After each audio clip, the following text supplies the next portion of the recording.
New sponsor by Lords furniture জগতের এক উজ্জ্বল নাম। নিজেদের ঘরকে সুন্দর আসবাব দিয়ে সাজাতে আজই আসুন আমাদের প্রতিষ্ঠানে। অযোগ্যদের বাঁচাতে মরিয়া রাজ্য সরকার, শিক্ষকদেরকে শিক্ষা দপ্তরে যেতে বাধা পুলিশের।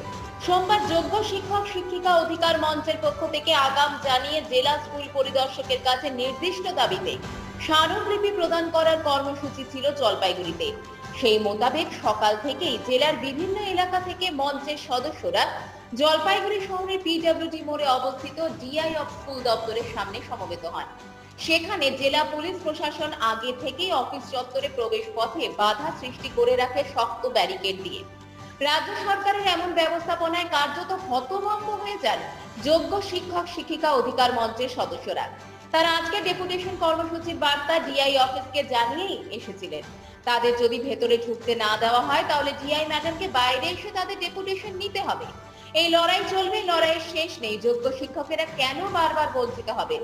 একটি প্রতিনিধি দলকে স্মারকলিপি জমা দেওয়ার জন্য যেতে বলা হয়, কিন্তু চাকরিহারারা সকলে মিলে অফিস চত্বরের ভেতরে গিয়ে দাঁড়ানোর আবেদন জানান এবং তারা বলেন যে 5 জনের প্রতিনিধি দলই যাবে। তবে পুলিশ তাদের ভেতরে যেতে না দিলে বাদ বিতণ্ডা শুরু হয়।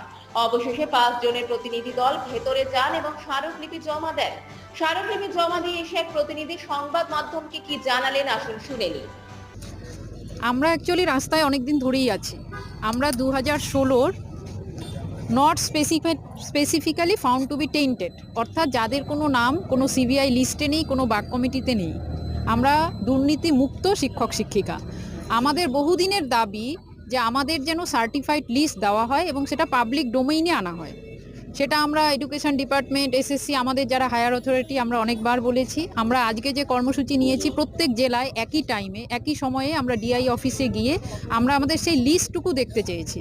আমাদের প্রথম দাবি যে আমরা যারা যোগ্য তাদের লিস্ট আপনারাও তো দিতে পারেন, কারণ আপনাদের কাছে তো এসছে নাম। যাদের টাকা দিয়ে চাকরি হয়েছে বা যারা টেন্টেড তাদের তো একটা লিস্ট আলাদাই আছে। কিন্তু এরকমও খবর আছে যে জলপাইগুড়িতে 1-2টি স্কুলে তারা যাচ্ছে। তারা যাবেন কেন? এটা ডিআই মনিটরিং করা উচিত। এক। দ্বিতীয়, আমাদের যে সিএল, এমএল, সিসিএল, সেটা তো সুপ্রিম কোর্টের অর্ডারে কোথাও বলা নেই যে আমাদের এটা নিয়ে প্রবলেম করতে হবে, কিন্তু এই ইস্যুটা জলপাইগুড়ি জেলায় হচ্ছে বা অন্যান্য জেলাতেও হচ্ছে। তাহলে সেগুলো আমরা ক্ল্যারিফিকেশান চেয়েছি এবং উনি বলেছেন ওনার তরফ থেকে এরকম কোনো স্কুলে আমরা ডিস্টার্ব করিনি এবং আপনারা সেগুলো অ্যাভেল করতে পারবেন। আর আমাদের প্রথম এবং প্রধান দাবি সেটা যোগ্যদের লিস্ট, যেটা আমরা এখনও ডোর টু ডোর ঘুরছি, সেটা দিলেই অ্যাকর্ডিং টু সিবিআই সেটা ওনারা দিলেই আমরা কিন্তু আজকে আমরা মনে করছি আমরা কোর্ট আমাদের সুবিচার দেবে এবং রাজ্য সরকারকে এই দায়িত্ব নিয়ে আমাদের জন্য সেই লিস্ট পাবলিশ করতে হবে। উনি আশ্বস্ত করলেন যে আপনাদের তো স্যালারি আমরা দিচ্ছি, যে লিস্ট এসেছে। আমরা জিজ্ঞেস করলাম যে সেই লিস্ট তাহলে আমাদেরকে দিন। সেটা হায়ার অথরিটি থেকে এখনও কোনো পজিটিভ কিছু বলেনি বলেই ওনারা দিতে পারছেন না। তবে বলছেন যে হ্যাঁ, আপনারা যারা স্কুলে যাচ্ছেন তারা তো not found to be tainted, not specifically found to be tainted. আমাদের দেখুন, আমরা আবেদন করেই চলেছি। আমরা পিসফুল আবেদন জেলা টু কলকাতা, রাজ্য অবধি আমরা সব জায়গায় করছি। আমাদের শেষ লড়াই তো লড়তে হবে, কারণ আমরা ইতিমধ্যে অ্যাংজাইটির মধ্যে দিয়ে অনেকেই অনেকভাবে অসুস্থ হয়ে পড়ছি। আমরা কোথায় যাব? আমরা 31শে ডিসেম্বর অবধি স্যালারি শুধু নিয়ে আছি। আমরা জানি আমাদের 31শে ডিসেম্বর কফিনে শেষ পেরেকটা দেওয়া হবে। তো সেই জায়গায় দাঁড়িয়ে আমাদের লড়াই আমাদেরকে চালিয়ে যেতে হবে। সেটা আমরা রাস্তায় পড়ে আছি। আমাদের মুখ্যমন্ত্রী দেখুক যে আমরা কিভাবে আছি। আমাদের চিফ জাস্টিস অফ ইন্ডিয়া বা আমাদের বিচার ব্যবস্থার প্রতি আস্থা আছে। ওনারাও যেন আমাদের এই যে ব্যাপারগুলো, এগুলো যেন আমাদের রাস্তায় পড়ে আছি সেগুলো দা হিন্দু থেকে প্রত্যেক নিউজ পেপারে আমাদের এসছে বা আপনারা মিডিয়া বন্ধুরা আপনারা দেখাচ্ছেন।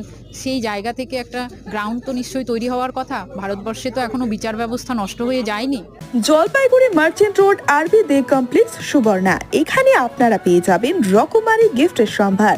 বার্থডে পার্টি হোক কিংবা অ্যানিভার্সারি, আপনার প্রিয়জনের জন্য সমস্ত রকমের গিফট পেয়ে যাবেন সুবর্ণাতে। 36 বছরের পুরনো প্রতিষ্ঠান জলপাইগুড়ি মার্চেন্ট রোড আরবি দে কমপ্লেক্স সুবর্ণা। আজই চলে আসুন সকলের প্রিয় প্রতিষ্ঠান জলপাইগুড়ি সুবর্ণা।